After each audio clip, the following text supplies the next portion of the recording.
Alors, les trouvailles de soif d'ailleurs. Aujourd'hui, je vais vous parler d'une chose assez rare qui est le Brachetto d'Acqui, produit par Braida.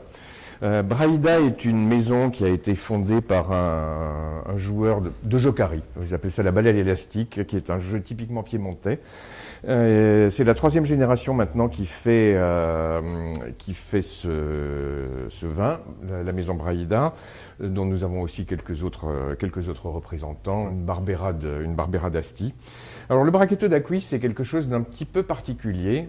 Vous connaissez tous sans doute le Muscat d'Asti, vous en avez ici la version rouge. Alors Brachetto d'Acqui est une dénomination d'origine contrôlée et garantie, c'est-à-dire la plus haute classification italienne.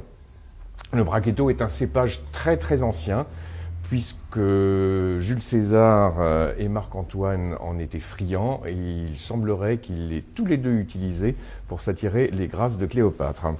C'est un vin particulier aussi, puisque c'est un vin extrêmement peu alcoolique. C'est un vin effervescent, frizzante comme disent les Italiens, sucré comme le Muscat d'Asti et qui ne titre que 5,5 degrés d'alcool.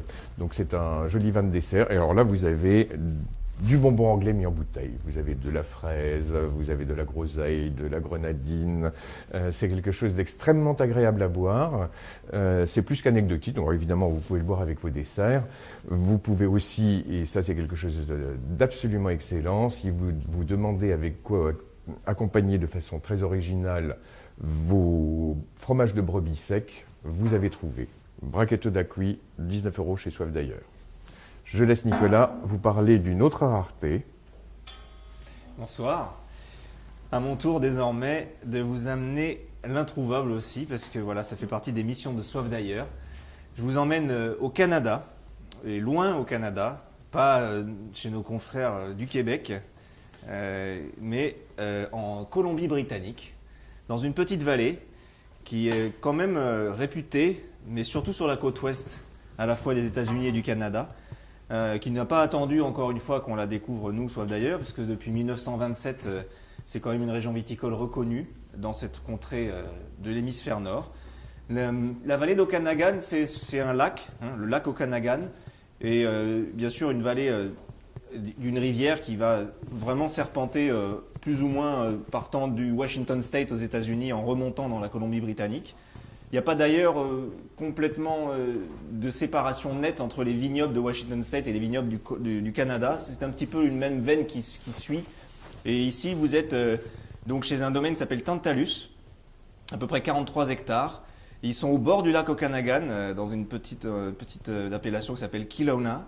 Et ils ont, entre autres, le Riesling comme cépage planté, et dont des vignes qui sont déjà en production depuis la fin des années 70. Donc, ce n'est pas non plus le tout jeune domaine.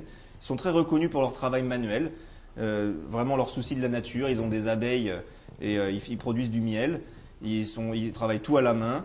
Bien sûr, ils n'ont pas d'utilisation de produits chimiques ni de pesticides dans la vigne pour préserver cette nature.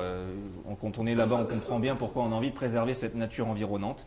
Climat relativement frais, même s'il y a des pics de température élevés l'été jusqu'à 35 degrés. Donc il faut quand même s'imaginer que ce n'est pas parce que c'est le Canada qu'il n'y a pas de vrai été.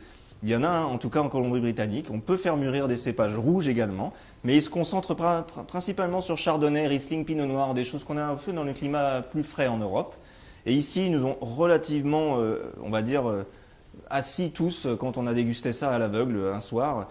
On n'en revenait pas de qualité pareille d'un Riesling. On est un petit peu d'accord avec les Anglais là-dessus qui ont eu la bonne idée de l'importer en Europe. Et donc, on en fait profiter les Français qui seraient curieux de goûter les très grands vins blancs de cette région du Canada. C'est un Riesling sec. Il est largement capable de vieillir dans votre cave, très harmonieusement. Nous proposons donc Tantalus Riesling 2015 à 39 € chez Soif d'ailleurs.